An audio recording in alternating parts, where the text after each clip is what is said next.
Okay, so today we're going to do a deep dive into something that I think a lot of our listeners are really interested in. Yeah. It's protein powder. Yeah, protein powder is huge. It's huge. It's everywhere you see it. Especially if you are at all interested in like fitness. Yes. Or, even just like general health and wellness. Yeah. You're going to see protein powder everywhere you go. Right. And we've heard from a lot of our listeners that you want to know more about protein powder and specifically like how to make sure that what you're using is safe. Yeah. And also, what kind of regulations are out there Right. to like govern this whole massive industry. Right. So we're going to unpack all of that today Well, you are. without getting too bogged down in the super complicated science. Yeah, I think one thing that's interesting about protein powder is that the basic, the basic science behind it is actually pretty straightforward. Yeah. Like we know that when you consume protein, it leads to something called hyperaminoacidemia. Say that 5 times fast. Hyperaminoacidemia, Yeah. right? Right. And that basically means you have a lot of amino acids in your blood, which are the building blocks of protein. Right. And that then signals your body to increase muscle protein synthesis, which is how your body builds muscle. Mm-hmm. And it also decreases muscle protein breakdown, so you're not losing muscle as quickly. Right. So you have more coming in and less going out. Exactly. And over time, that's how you get, a net gain in muscle mass. Okay. So that's how it works in theory, like scientifically. Yeah. But one of the things that we found really interesting as we were looking into this is that Mm-hmm.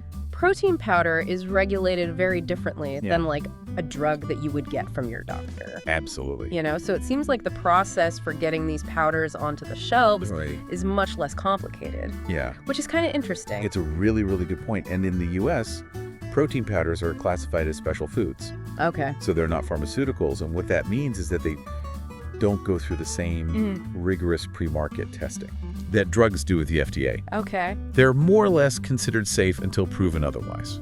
So it's kind of like innocent until proven guilty. Yeah, exactly. It's Yeah. a big difference. And it does raise some questions about safety and quality. Right. Like, are we sure that all these protein powders out there are actually safe Yeah, and, high quality? exactly.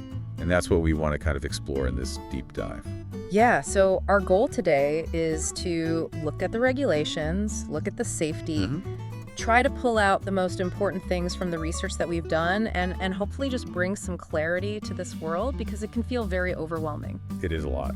Yeah, there's so many different brands, so many different types of protein. Right. And where do you even begin?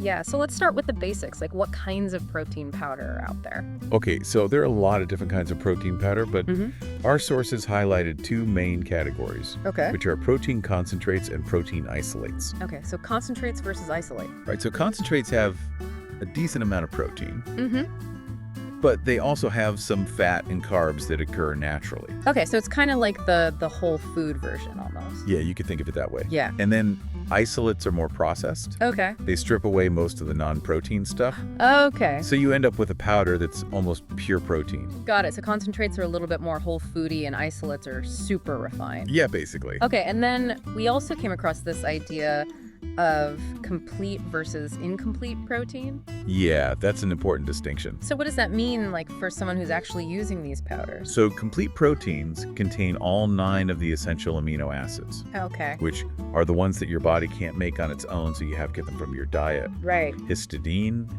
isoleucine, lysine, methionine, phenylalanine, threonine, tryptophan, and valine. Yeah, that's a mouthful. It is a mouthful. You know what's interesting, though? A Yeah. lot of those I feel like I've heard of, like tryptophan, I know, is in turkey.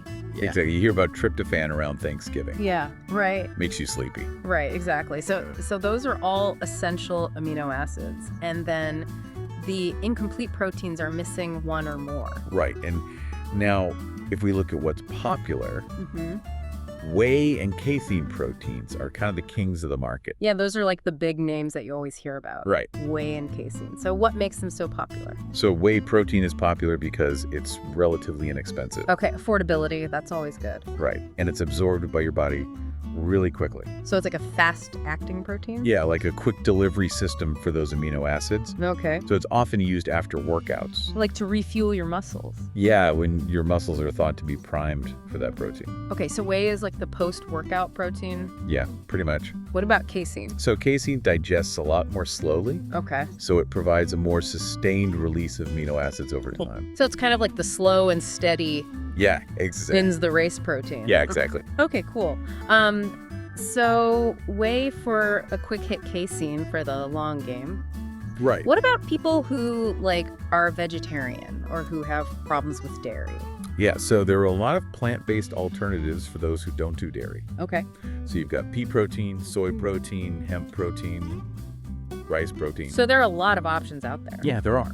Okay, good to know. Yeah, our sources focus mostly on whey and casein Okay. because those are the most prevalent in the market. Yeah. But it is important to know Sure. that there are choices if those aren't right for you. Right. And you know what we always say is do your research. Yes, all we think. Figure out what works best for your body. Exactly. Okay, so we talked about the different types of protein powder. Now let's go back to the regulations. Okay, yeah. You mentioned the FDA and the FTC. Yes, so the FDA and the Federal Trade Commission. What are they actually in charge of when it comes to this stuff? So their main role is in overseeing how these products are marketed. Okay. So the FDA wants to make sure that the labels are accurate. So they actually match what's in the container. Right. And that companies aren't making like unsupported health claims. Okay, so they can't just say this protein powder will cure cancer. Right. They can't say it's going to diagnose, cure, prevent, or treat any disease Okay. without really solid scientific evidence. So they can't make those big claims. Right. They can't. But it sounds like there's some gray area there. Yeah. They can make some health claims without needing the FDA's approval. Right. So they can say things like healthy Right. or rich in protein Okay. or, has vitamins and minerals. Right. Without having to go through the FDA. Okay. The FDA usually only steps in if a product is later found to be misleading or deceptive. Got it. So they kind of wait for problems to arise. Yeah, and then they can issue warning letters or even try to remove the product from the market. Okay, so it's kind of a reactive approach. Yeah, you could say that. Okay. But like we were talking about earlier, this whole level of oversight is way less strict Right. than it is for like prescription drugs or even over-the-counter medication. Way less. Yeah. So what does that mean for consumers? It means you have to do your homework. Yeah, like we were saying. You are basically the last line of defense Okay. because with medications, the FDA is like a gatekeeper. Right. They're making sure everything's safe before it even gets to you. Exactly. But with supplements, it's more like buyer beware. Okay, so you've really got to be informed. Yeah, you got to do your research. Yeah, and as our sources point out, that does lead to some potential concerns. Right, because if it's not as regulated, Right. there's a chance that some of these powders could have things in them that we don't want. Right, like heavy metals or artificial sweeteners or who knows what else. Exactly. And that's a legitimate concern because those things can have both short-term and long-term health consequences. Yeah. Okay, so that's the regulation side of things. Mm-hmm. Now let's talk about maybe the biggest safety concern that people have, which is what does protein powder do to your kidneys? Yeah, that's a big one. This is something I've heard about for years. Everyone's worried about their kidneys. Right, so what's the science say? So the concern is that if you eat a ton of protein, it might put too much stress on your kidneys So, because your kidneys are filtering your blood all the time. right, And they have these little units called glomeruli, glomeruli. that do the filtering. Okay.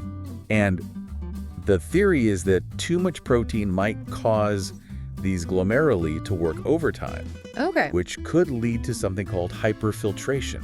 Okay. And that sounds bad. It does sound bad. And the worry is that over time, that hyperfiltration could damage your kidneys. Okay, so that's the theory. Right. But what does the research actually show? So the current research actually doesn't show a strong link Okay. between protein powder and kidney problems Okay. in healthy individuals. Okay, that's an important caveat. Yeah, big caveat. Right, so if you're generally healthy Mm-hmm. and you're consuming protein powder within like the recommended guidelines, Yeah. you're probably fine. Yeah, the science seems to suggest that you're okay. Okay, good to know. But our sources did point out that there are some people who should be a little bit more careful. Right, because not everyone is a healthy individual. Right. So there are some risk factors that might make you more likely to have problems. Like what? So if you're older, Okay. if you have high blood pressure, also known as hypertension, Okay. heart failure, Yeah. peripheral artery disease, Okay. and most importantly, if you already have any kidney problems, Okay, yeah, that makes sense. those are all red flags. Right, You want to be extra cautious with protein powder if any of those apply to you. got it. And it's not just older adults, right? Right. It's not just older folks.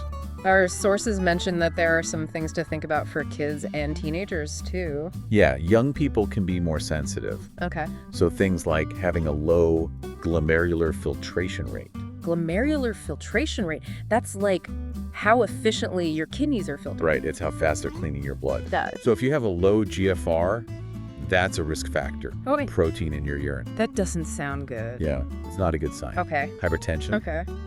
anemia, low birth weight exposure to heavy metals, Okay. and certain metabolic disorders. So these are all things that can make kids and teenagers more vulnerable. Yeah, their kidneys are still developing. Right, so they're more sensitive to like the stress of a high protein intake. Yeah, exactly. Okay, what about some of the other concerns that we hear about sometimes, like heavy metal contamination? That's a good question. Is that a big risk with protein powders? So the sources say that there's not a lot of evidence right now to link protein powder use to heavy metal toxicity Okay. or other like really serious health problems.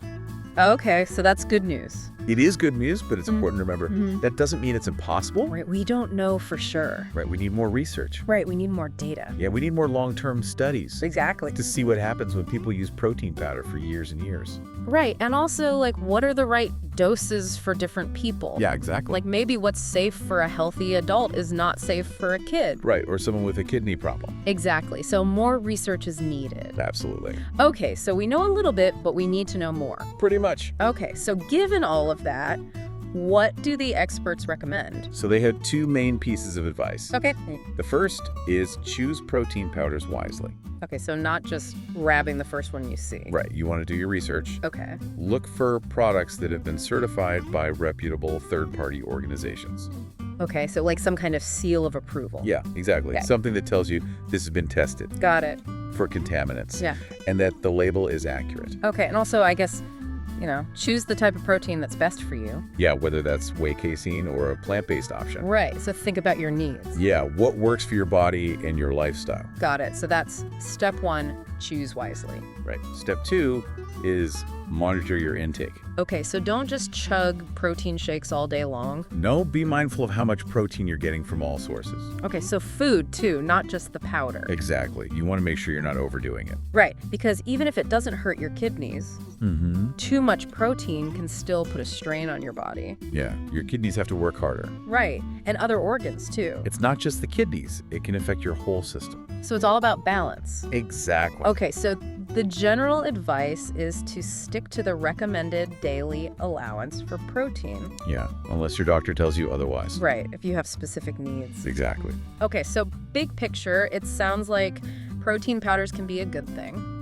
Yeah, they can be a convenient way to supplement your diet. Right. But it's important to remember that they're not regulated the same way as medication. Right, they're not. So you have to be a little bit more careful. Yeah, you have to be an informed consumer. Right. And, as we always say, do your research, Always. figure out what works for you, and, listen to your body. If something feels off, talk to your doctor. Absolutely. So I think that's a good place to wrap up our deep dive on protein powder. Yeah, I think so. Hopefully we answered some of your questions, Okay. gave you some things to think about.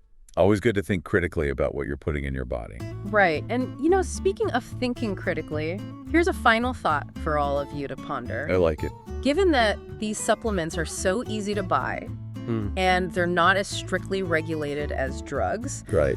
what responsibility do you as a consumer Yeah, have to stay informed and really evaluate the choices that you're making? that's a big question. It is a big question. And there's no easy answer. Right, but it's definitely worth thinking about. Absolutely, because at the end of the day, your health is in your hands. Right. So be informed, be empowered, and make the best choices for you. I love it. All right, thanks for joining us for this deep dive, and we'll see you next time. See you later.